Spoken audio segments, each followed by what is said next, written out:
The phenomenon of postprandial angina was described over 200 years ago, chest pain, that occurs after a meal, even if you're just sitting down and resting.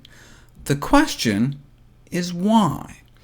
It could be intuitively attributed to redistribution of blood flow away from the heart to the gut during digestion.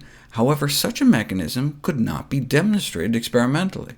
We now know the problem appears to be within the coronary arteries themselves. The clue came in 1955 when researchers found that they could induce angina in people with heart disease just by having them drink fat. This is what was happening in their bloodstream in the 6 hours after the meal. This is a graph of so-called lactescence, which means milkiness. Their blood became increasingly milky with fat over the next 5 hours, and each of the 10 attacks of angina was found to occur about 4.5 to 5 hours after the fatty meal, right when blood milkiness was at or near its peak. Here's the curve after a non-fat meal. Same bulk in calories, but made out of starch, sugar, and protein. And no anginal pain was elicited in any of the patients they tested after the ingestion of the non-fat meal. How could just the presence of fat in the blood affect blood flow to the heart?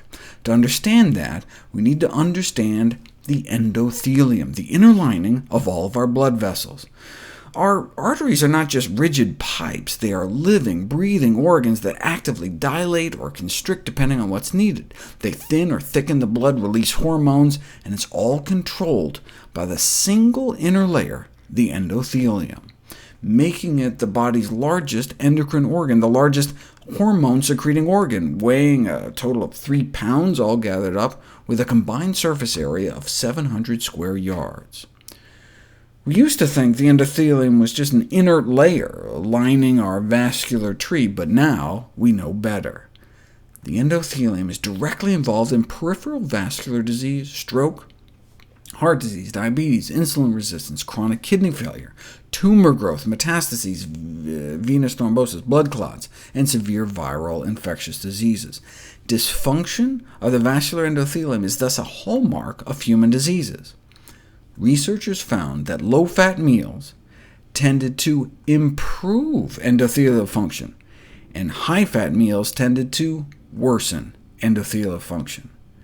And this goes for animal fat, as well as for isolated plant fats, sunflower oil in this case. But maybe it's just the digestion of fat rather than the fat itself. Our body can detect the presence of fat in the digestive tract and releases a special group of hormones and enzymes to deal with it. So researchers tried feeding people fake fat. The real fat deprived the heart of blood, the fake fat didn't. But maybe our body is smart enough to know the difference? This is the study that really nailed it.